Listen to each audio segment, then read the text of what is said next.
dianjurkan dia berjemur. Oh iya. Ya diusahakan setiap hari berjemur. Kalau dulu teorinya kayaknya jam 8 paling baik. Untuk berjemur itu sebetulnya ada 3 tahap untuk yang saat ini. Kalau dulu jam 7, jam 8 tidak ada masalah. Tapi mungkin sekarang ingat bahwa yang diperlukan itu vitamin D3. Pada saat kita berjemur jam 7 sampai jam 10, vitamin D3-nya anggap aja ya encer lah kan gitu, tidak pekat kan gitu. Jadi yang sebaiknya berjemur tuh di atas jam 11 siang, 11 sampai jam 12.30 itu yang efektif, di mana bayangan kita itu pas di sekujur badan. Jadi tidak melebihi dari jadi kita tidak bisa melihat bayangan kita. Itu yang terbaik untuk berjemur. Cukup 10 sampai 15 menit. Jangan berjemur dari jam 7 sampai jam 10. Itu sebetulnya vitamin D-nya itu sedikit kan gitu.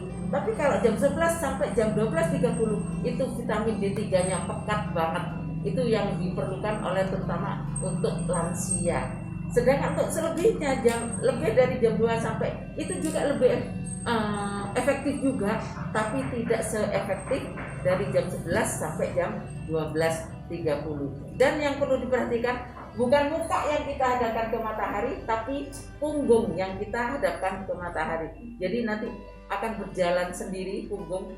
Mungkin saya lupa namanya, yang interkoste yang keberapa kan gitu, nanti akan menyebarkan ke seluruh tubuh. Ini jam 11 sampai 12.30 berarti siang sekali ya Bu? Iya, siang. Konsekuensi badannya tambah kulitnya tambah hitam ya Bu? Saya kira enggak ya? Enggak, karena saya setiap hari melakukan setiap jam 11 sampai jam 12.30 di depannya. Baik. Terus Bu, ini untuk kulitnya berarti harus kondisi terbuka ya Bu? Tidak tertutup pakaian gitu ya Bu? Bagaimana dari situ? Ya nggak apa-apa, pakaian tapi yang tipis ya? Jadi tidak pakai jaket maksudnya. Ya, tipis saya kira tidak ada masalah, tembus kok. Tembus ya. Terima kasih Bu. Ibu selanjutnya ya Bu, apakah virus COVID ini dapat menyebabkan penyakit jantung? Mungkin hubungannya dengan penyakit jantung ya, karena saya sudah lama ya 15 tahun di tempat jantung. Itu intinya harus positive thinking. Karena kalau negatif thinking itu akan berpengaruh ke penyakit jantung. Kenapa? Mikirnya negatif aja, engkau pas mati, engkau pas kan gitu ya.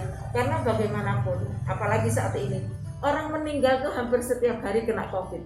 Jadi kita jangan terbawa arus kan gitu ya. Ya memang manusia tuh harus berpikir, harus ternyuh dan lain sebagainya, tapi tidak terlena, tidak terbawa arus. Menarik sekali Bu ya. Kemudian ini Bu, kebetulan kan saya pecandu kopi nih Bu ya. Di dalam kopi itu kan ada kafeinnya ya Bu. Iya. Kira-kira manfaat ada perannya nggak Bu ya? Misalkan apakah kafein itu bisa mencegah COVID gitu? Logikanya, tapi bukan gelas ya, kopi itu yang penting. Jadi artinya kita minum kopi tanpa gula, tanpa yang jelas pekat gitu ya. Hanya disendoi, bukan gelas di klek-klek minum. Jadi dalam 250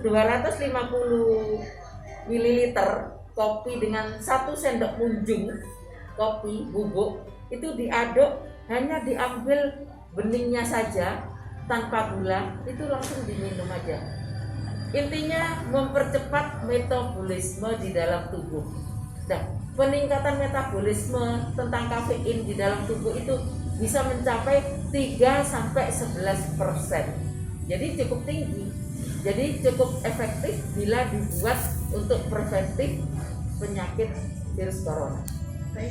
Kemudian ini airnya juga air panas apa air panas? Air panas ya, harus air panas. Air panas tanpa gula, tanpa campuran apa-apa, hanya kopi saja. Hanya kopi saja. Berarti pahit juga ini. Ya, kopi pahit memang. Berarti nunggu sampai endapannya turun dulu. Ya, memang harus beningnya kan. Oh. Terima kasih. Ibu, untuk selanjutnya ini Bu, kan pada saat kita ada di luar ruangan, kita kan tidak bawa sabun ya Bu ya. Jadi dibutuhkan adanya hand sanitizer gitu ya Bu ya. Kira-kira apakah mungkin Bu ini punya tips bagaimana cara membuat, karena kalau hitungannya beli itu kan mahal ya Bu, berapa kali gitu. Mungkin ada tips dari Bu ini? Baik, sebetulnya hand sanitizer itu kita membuatnya itu cukup dengan kalau dulu karena saya pernah dinas di rumah sakit Saiful Anwar ruangan operasi, itu ada namanya hand sanitizer. Kalau dulu namanya alkohol 1000, artinya 1000 ml itu diberi 20 ml pelembut, kemudian diberi mungkin esen pengharum 1 ml, menjadi berarti tambahnya 1000 plus 20 plus 1 ml dicampurkan, itulah yang namanya hand sanitizer, dimana pada saat saya di kantor operasi bisa untuk mencuci alat-alat metal yang habis dipakai orang lain, kemudian kita karena keburu operasinya serial bisa hanya direndam selama 5 menit, maka kuman akan mati, kan gitu ya. Makanya sekarang digalakkan hand sanitizer. Mungkin saya lupa tadi menyampaikan tentang bagaimana cara membuat desinfektan yang benar. Karena ini murah ya, sebetulnya 10.000. Kita pakai 1 bagian klorin, 1 bagian klorin ditambah 9 bagian klorin menjadi 10 bagian klorin, itu bisa membunuh kuman. Nah, nanti coba Bapak Ibu praktekkan ditambah dengan sunlight. Jadi 1 bagian klorin ditambah 9 bagian menjadi 10 bagian, ditambah 1 bagian sunlight atau mama lemon. Bu, saya potong di 1 bagian itu maksudnya berapa mili gitu? Jadi kalau kita punya yang ini 500 mili, berarti 1 bagian ya segini kan? Nah, itu 1, 2 itu sampai 10. Jadi 1 bagian segini, kemudian diberi 9 bagian air, kan gitu ya.